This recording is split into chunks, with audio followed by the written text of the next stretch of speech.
There was this poll that came out yesterday, YouGov, where they asked people, do you think the NHS delivers better care than worse care or about the same?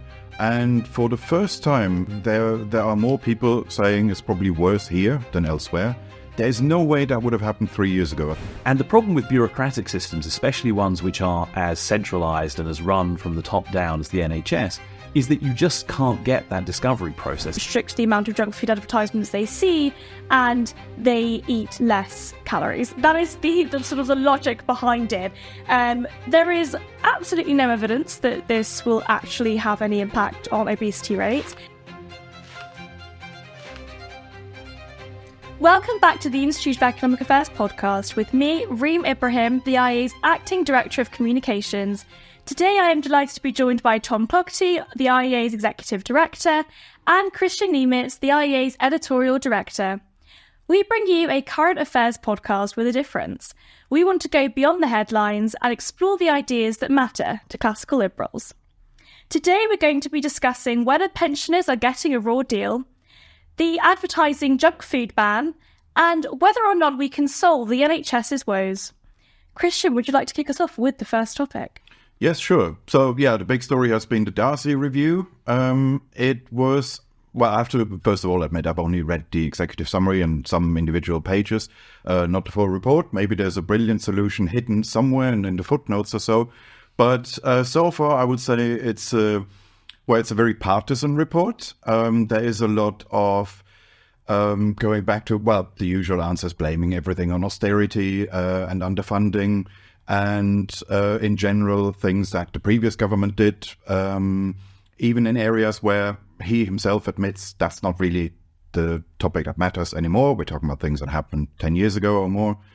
But it's also a very self-limiting report, because he says right from the start, none of what I'm saying suggests that there could be any better models out there.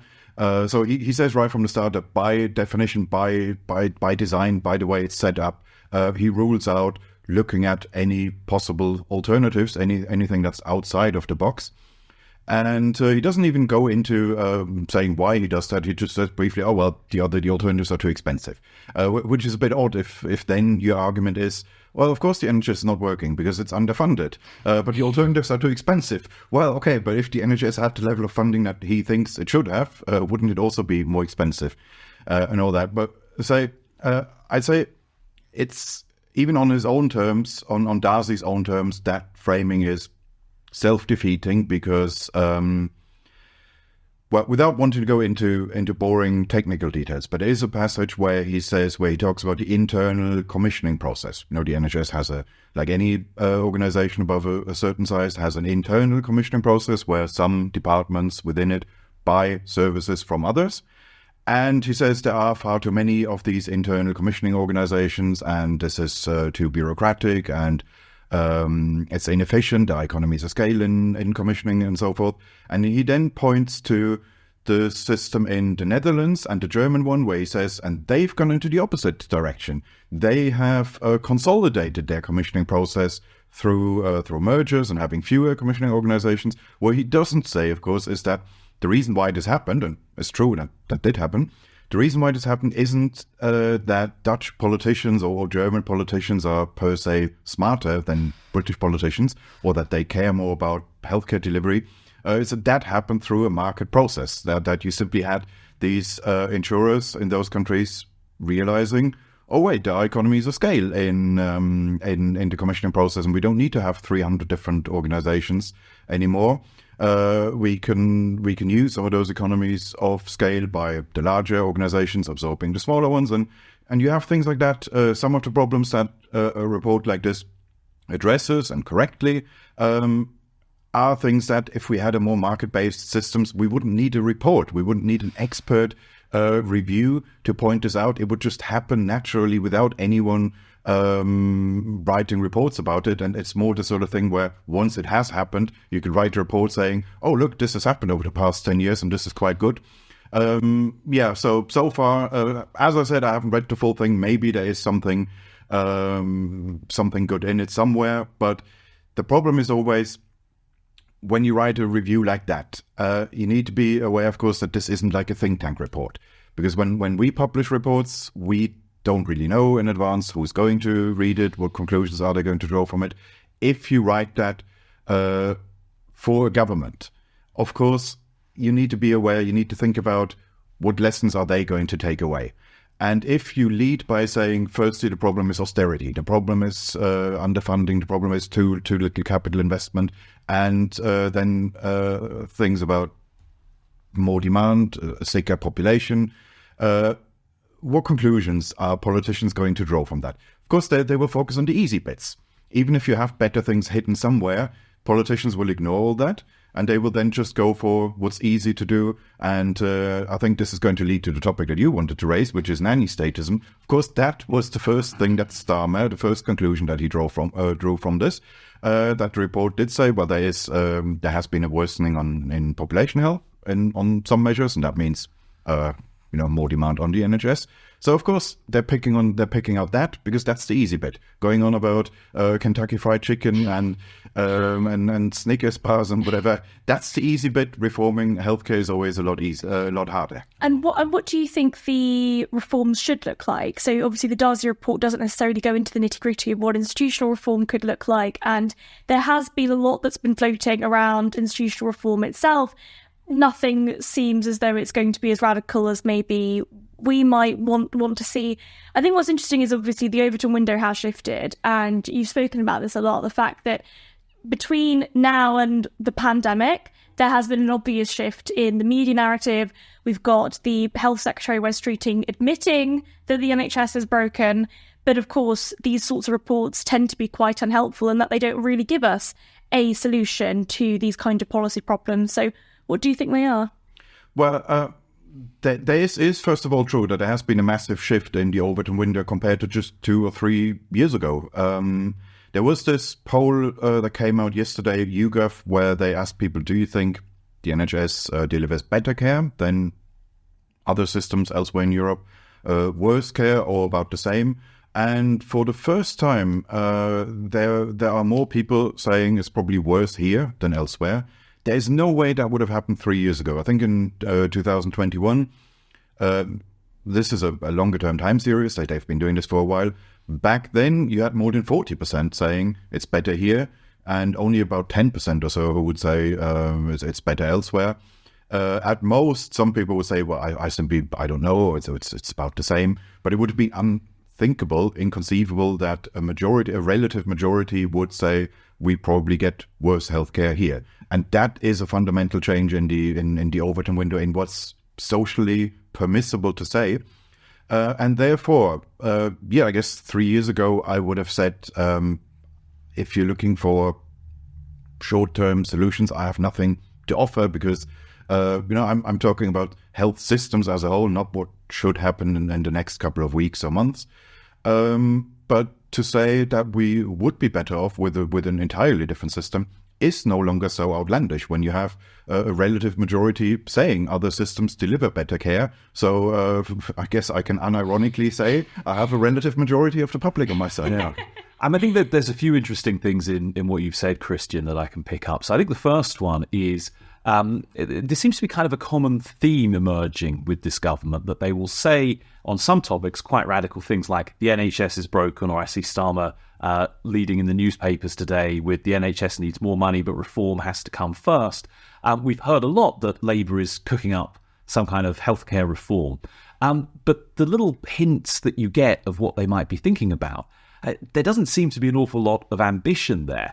And similarly, the kind of the limitations self-imposed or government-imposed on the Darzi review, talks a lot about healthcare being underfunded, but he was, I think, specifically not allowed to say how much more funding healthcare would require to be at the sort of level that he would suggest. So there's this sort of thing going on with the government where there's a surface level which looks potentially quite promising, potentially quite radical, but then it doesn't actually seem that in opposition they've done much of the thinking that would have to lie underneath those reform efforts. Now, it may just be that it's early days. I mean, we're coming to the end of the summer holidays. Maybe there are secret plans in the work that will emerge over the autumn and into the new year. There's always secret plans about the NHS. Yeah, I'd love it if that were the case, if they were the right kind of plans. But, frankly, I'm not sure. It seems a little bit like they have these top-level ideas, but on detail, they're really starting from scratch. And that is perhaps a little bit of a worry when they've had such a long time in opposition to kind of get their ducks in a row. I was also struck by the point you made about the Netherlands and Germany and the way that insurers there have sort of spotted that there would be greater efficiencies in consolidating commissioning and so on, and they've acted on that. And I think it's something that's really important for people to remember when we talk about healthcare. Markets are fundamentally a discovery process. Yeah. They allow you to learn new things. They're a way of facilitating constant adaptation. And the problem with bureaucratic systems, especially ones which are as centralized and as run from the top down as the NHS, is that you just can't get that discovery process. In effect, the NHS is not a learning institution.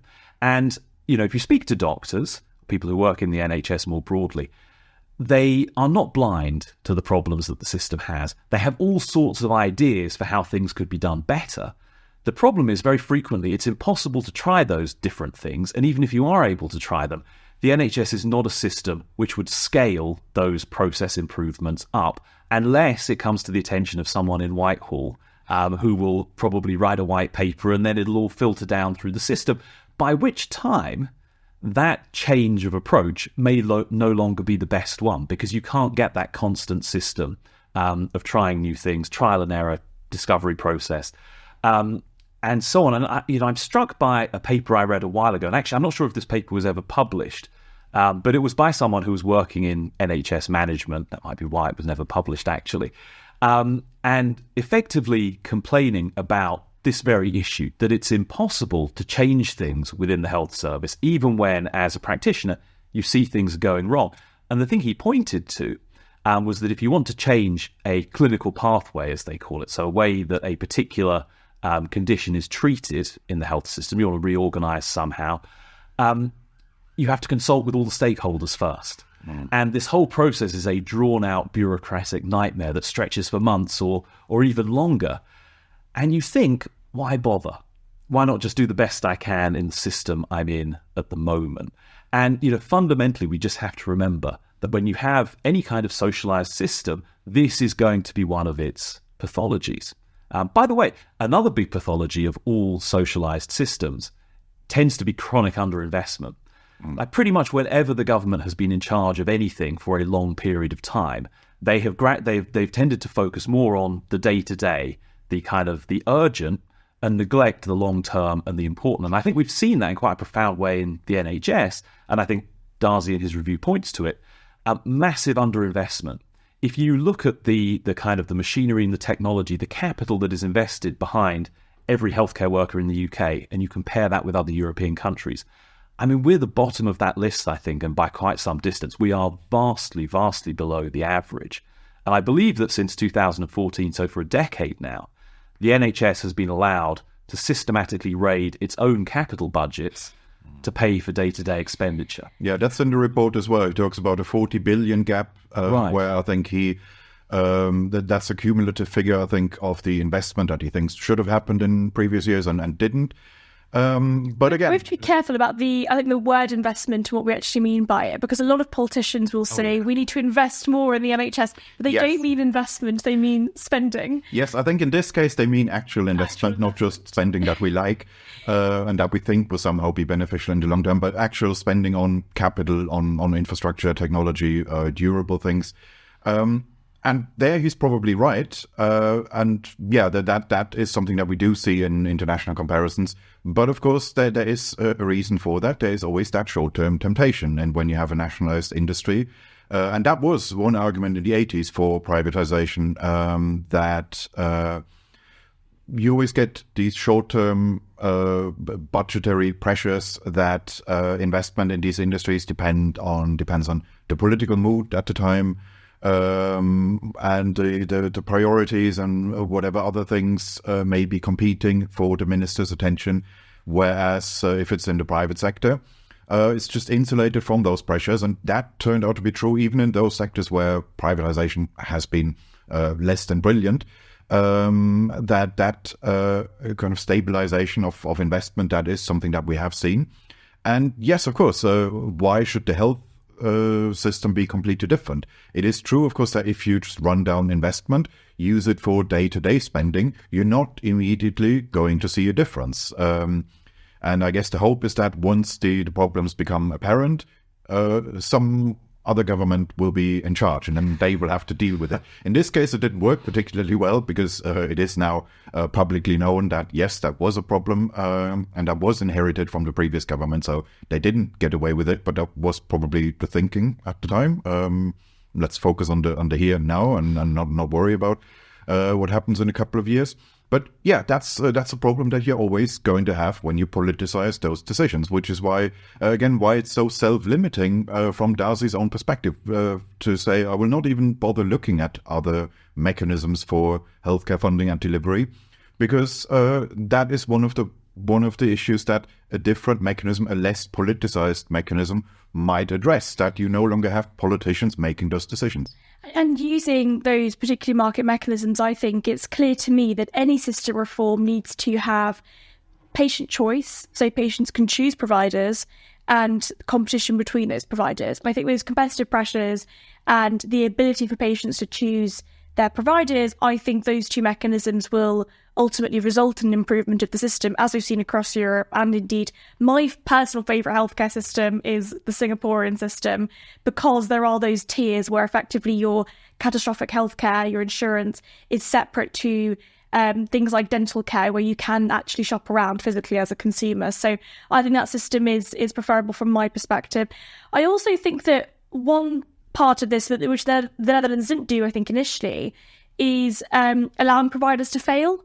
I think that in order for a market to work itself, and in order for competition to even exist and even sort of work efficiently in order to improve those outcomes, they have to be allowed to fail. And without the ability for those providers to fail, then you effectively don't have competition that way. And if the government continuously subsidise or indeed bail out providers in this sort of system, then it would just warp the market, and we'd see the similar problems that we see today. Is it right? The Netherlands did initially bail out providers, but then a subsequent change. They had a famous case where a large hospital did fail, and where there was political pressure to bail them out, and they stuck to their guns and said, no, that's not our job anymore.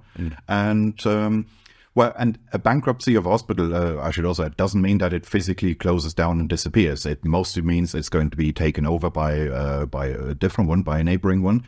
But yeah, that is, even if that is uncomfortable in the short run, that leads back to the issue that you raised about lack of autonomy at the local level, clinicians being unable to come up with a different clinical pathway. Of course, if politicians know that they will have to bail you out when you fail, they're not going to give you that autonomy. They will want to remain in control, and not unreasonably so. If they know that they will have to clean up the mess in the end, it's only when you have a system in which providers can fail that you can then say, right, now you can have all the autonomy you want, because now you are responsible for the consequences. It's really interesting. And I think that just moving on to our second topic, which is very much so related to the Darzi review, in which this is sort of one part of it that was sort of picked out and highlighted. But back in 2021, there was this promise for a ban on junk food advertising before watershed, so before 9 p.m. And the government have this week officially said that they are going to confirm that this is going to happen in 2025. So it was delayed twice for various reasons. Part of it was actually this fear that it would hurt broadcasters and it would hurt businesses in the middle of a cost of living crisis. And the government this week, I think partly maybe spurred by the Darzi review, have announced that this is going to happen. Effectively, the idea is that 1/5 of children are clinically obese. And so the idea is that if we are to ban junk food advertisement, and they sort of outline what those definitions might look like, If you are to outlaw it during the day when children are most likely to be awake, then you restrict the amount of junk food advertisements they see and they eat less calories. That is the sort of the logic behind it. There is absolutely no evidence that this will actually have any impact on obesity rates. What there is evidence for, however, is that it will be incredibly disastrous for the hospitality industry. It will hurt broadcasters because these legal definitions are so difficult to obtain. And actually, indeed, the word junk food is actually quite subjective in many ways. Our colleague Christopher Snowden talks a lot about how the word junk food is a junk word. It doesn't really mean anything in that respect. And of course, the idea is partly as well that it will solve the NHS's problems, that actually if we are to reduce obesity rates and reduce pressures on the National Health Service, this will have an impact on the NHS and our spending. I think what's interesting is that it comes alongside a total ban for online advertisement of junk food. And again, these are intended to tackle childhood obesity. Kristian, is this the way we solve the problems for the NHS? Well, firstly, I don't know nearly as much about the effect of particular interventions on obesity rates as Chris Snowden would.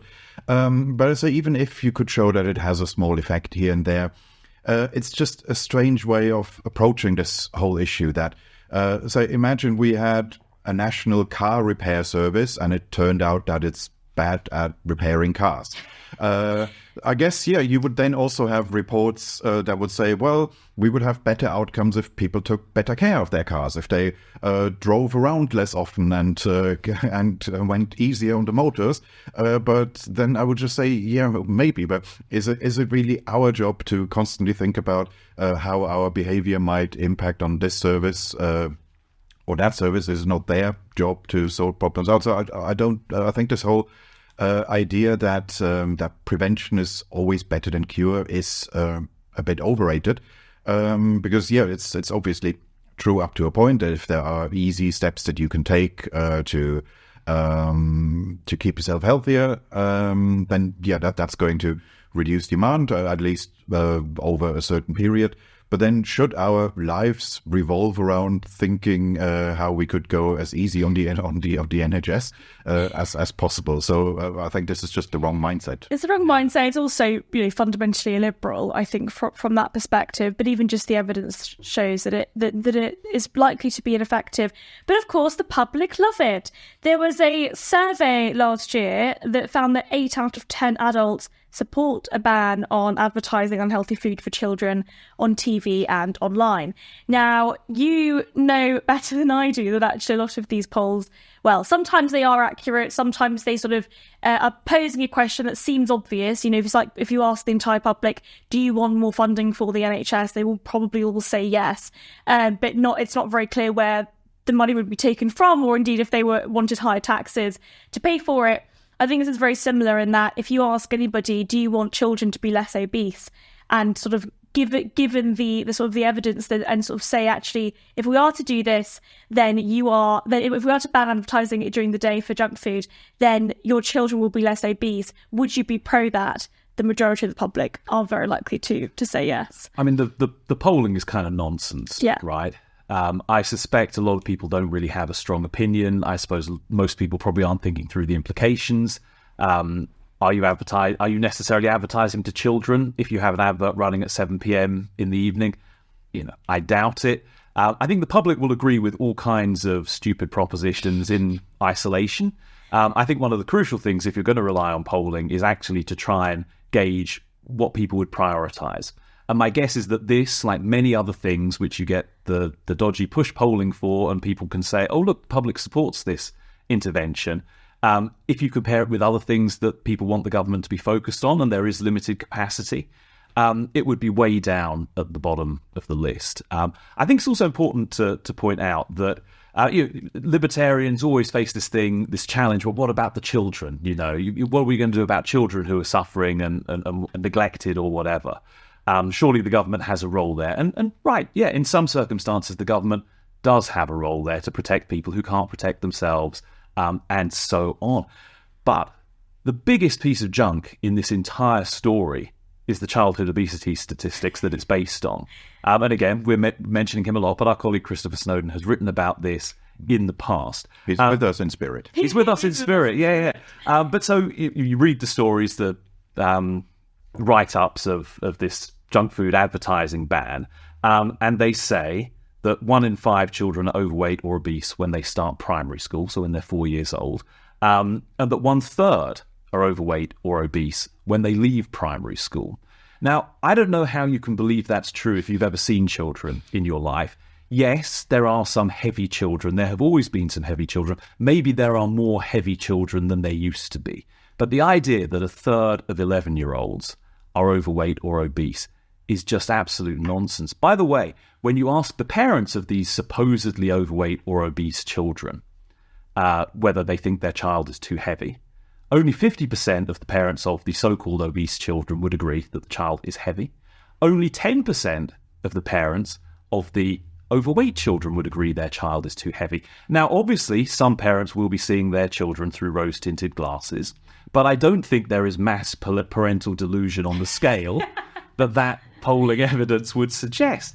What's actually happening here is that we're making policy on the basis of a well-known statistical artifact. We have simply decided that a child who is at the 95th percentile for body mass index at their age is obese. Also, it's a statistic of relative obesity. Yeah. I suppose it's a statistic of relative obesity, and I think it kicks in at 85th percentile for overweight, right? But children aren't built the way that grown-ups are. You can have massive, look at children at a given age, massive differences in size, in their frame, how their muscles have developed and everything. BMI is a sort of decent rule of thumb, body mass index, for fully grown people. It's still only kind of telling you the truth about 80% of the time, because you could be super fit and incredibly muscular and it tells you you're obese because you're heavy for your height. Exactly. If you're a right? bodybuilder. If you're a bodybuilder or something. Not many of those at the IEA. But for children, it's almost completely meaningless to measure their body mass index just because of the way they develop at different rates. And so actually, if we want to design government interventions that would be effective for reducing childhood obesity, and, that's not necessarily the worst thing in the world, especially if it's going to lead to problems later in life, and parents, for some reason, aren't doing their job. Obviously, the first thing is that parents should be taking responsibility there. It's not really food manufacturers' fault. But let's say you want to design a targeted and effective government intervention. The starting point should be understanding how many children are actually seriously overweight. And we don't have that data available to us at the moment. What you have is basically propaganda for the nanny state. This kind of military-industrial complex of banning things that we've got. And by the way, it's bipartisan. This was a conservative policy. This was Boris Johnson. Right after the pandemic, right, where he lost a lot of weight and was a sort of born-again health enthusiast. Well, it's so interesting because at the beginning of the pandemic, when he was asked about this very policy, he said that people should be allowed to eat whatever they want. So right. I actually think that what's interesting is that he had quite a, liberal instinct on a lot of these lifestyle issues. And then when he effectively almost died of COVID and came out and then lost a bunch of weight, then he sort of came out, as you said, as this sort of born-again nanny state propagandist, which was quite funny to see the relative changes. And also, a final point, sorry, Kristian, I was just going to say, as I understand it, British consumption of sugar, saturated fat, of calories in general, has been on a long-term downward trend for decades, right? So actually diet is probably not the issue here. To the extent that people really are overweight, to the extent that that is actually imposing a problem on the National Health Service, it's not really about junk food advertising. It's not about fat, sugar and salt in food. If it's down to anything, it's probably down to leading more sedentary lifestyles. Yeah. Nobody's moving. I think a lot of that probably can be done through education. A lot of the development in the curriculum, I think that there are a lot of arguments that show that the kind of nationalised stringent curriculum doesn't necessarily work. I remember being in school and being taught sort of the sort of food plate and it being sort of divided up, that kind of thing. I mean, I don't know what the evidence shows, but it doesn't necessarily tell us a lot. I think that you're right that a lot of the responsibility has to be put onto parents and ensuring that their children are being educated about what healthy foods look like. But you are probably right. A lot of this is actually because people are just able to, which is great, people are able to move around a lot less because they're less likely to do sort of labour-intensive work. So I think that is a sort of benefit to that.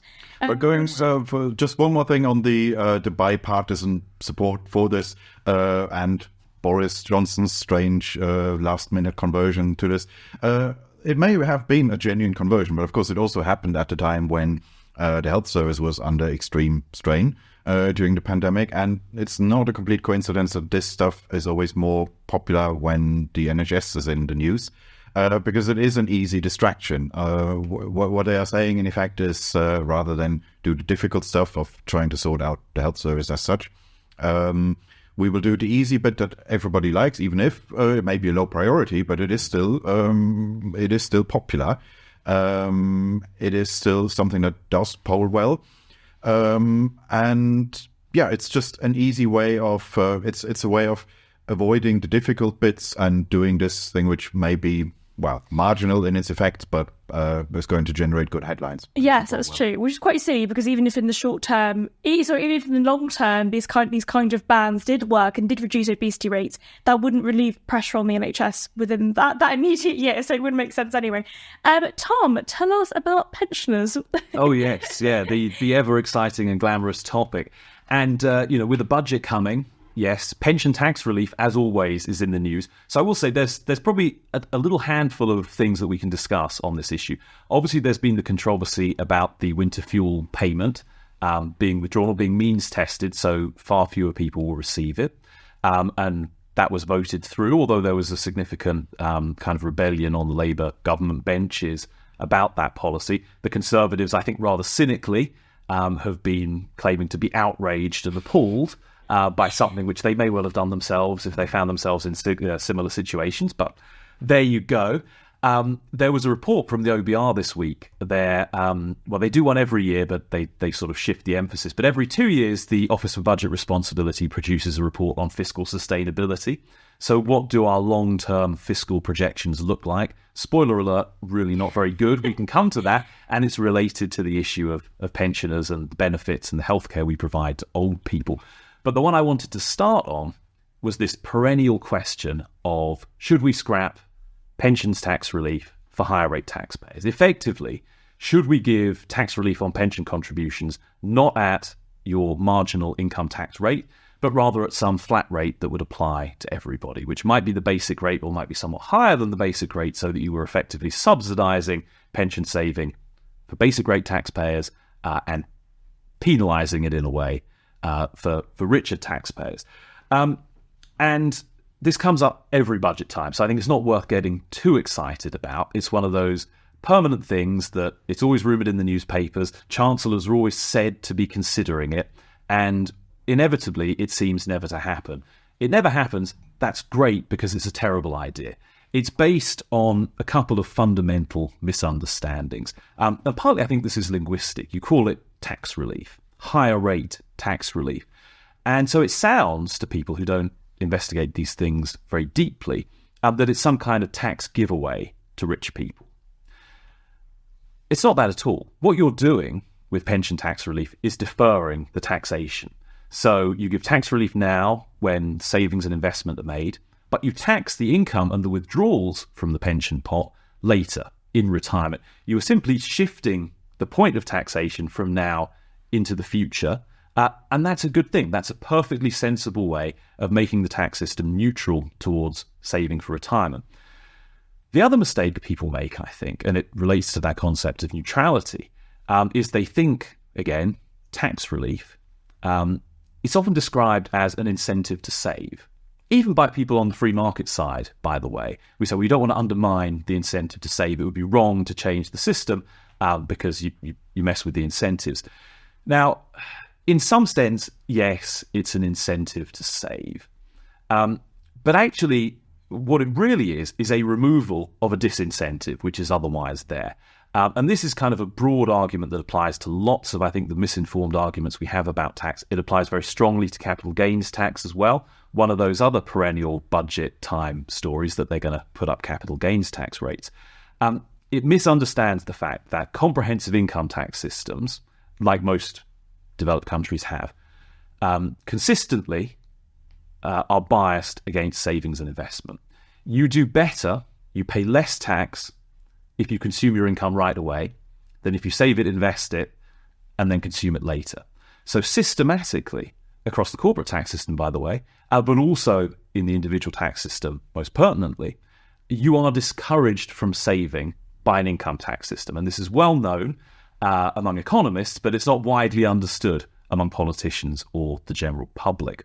But what we really have at the moment is quite a good system of pension taxation, one which makes it more or less neutral between consuming now or saving and consuming in the future, and therefore eliminates the bias against saving that taxation would otherwise create. Now, it's interesting to note that the Institute for Fiscal Studies put out a piece this week talking about pension tax relief, and basically agreed with what I just said. Don't mess around with the upfront pension tax relief. There's no logical or economic reason to do that. What they did point to, however, is something that our former colleague Philip Booth has written about for the IEA, that to the extent that there is a peculiarity in our system of pension tax relief, it's the tax-free lump sum that people are able to take when they retire. Now, that very clearly is a kind of subsidy for saving. It's a kind of giveaway, and it's a giveaway that most of the gains accrue to the richest people with the biggest pension pot. So in theory, you can take 25% of your pension pot tax-free up to a total pension pot of about 1.1 billion. So you can take $250,000 or a little bit more tax-free if you've got a big enough pension pot when you retire. That probably doesn't make sense. That's very nice for retirees to have that. If I was in their situation, I'd be quite happy about it. I wouldn't want to lose it. But it lacks economic logic. It probably isn't a very well-targeted intervention to encourage people who wouldn't otherwise save to save or to save more. And so the IFS have suggested, as Philip Booth has suggested in the past, limit that to a cash amount. Some lower cash amount, doesn't really matter what it is. You could, in a sort of perfect logical world, scrap it altogether. But I think you'd have to be careful about how you did that, because obviously you'll have a lot of people reaching retirement now who will have planned for their futures on the basis of getting a certain amount tax-free. If you pull the rug out from under them, I think that's very unfair, and it is important that we have stability and reliability in taxation around investment and long-term saving. So I wouldn't want to mess with things there. Anyway, I'm sorry, that was a little bit of a rambling response to asking me to tee up this topic. But I think at least as far as pension tax relief goes, it would be a huge mistake for the government to move on the upfront tax relief. It would also cause huge problems with defined benefit pensions, by the way.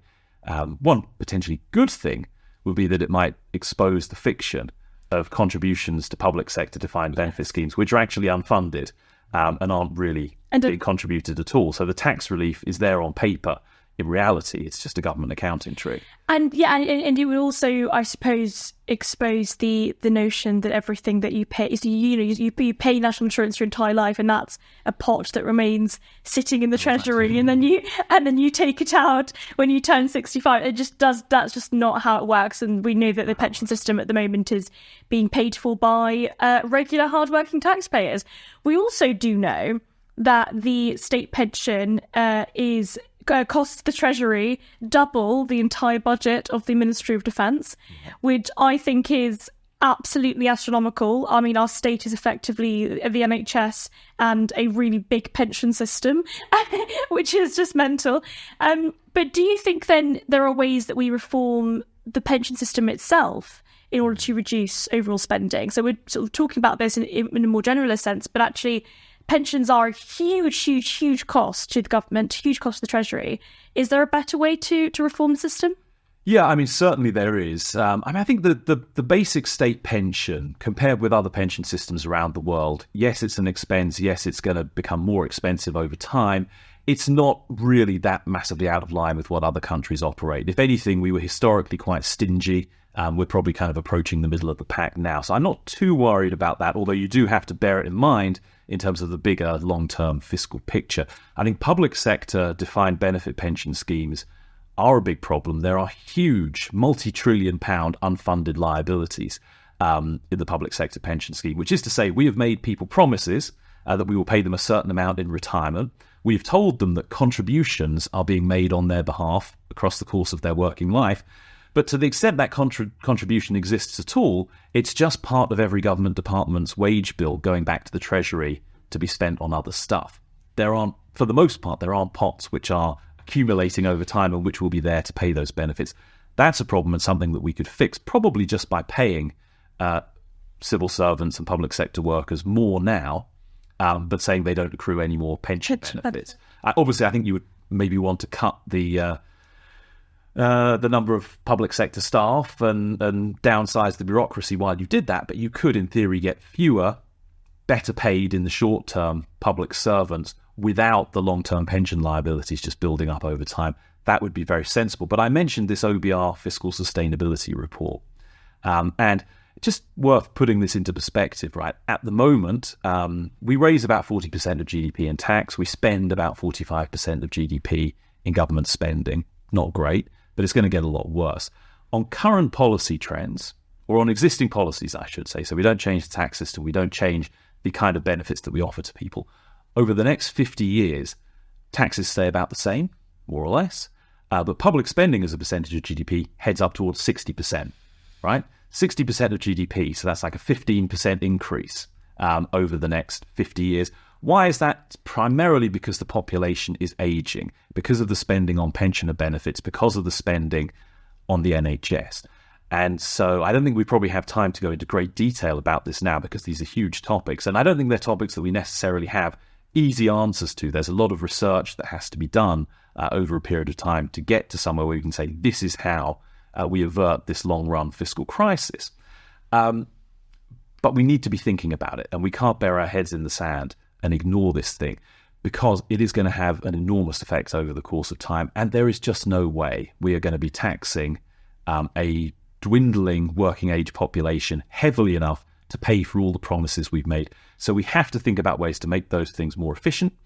But crucially, I think, to shift the burden off taxpayers and onto individuals who can bear the burden themselves. Mm-hmm. Increase personal responsibility, allow choice, allow competition, allow markets to flourish.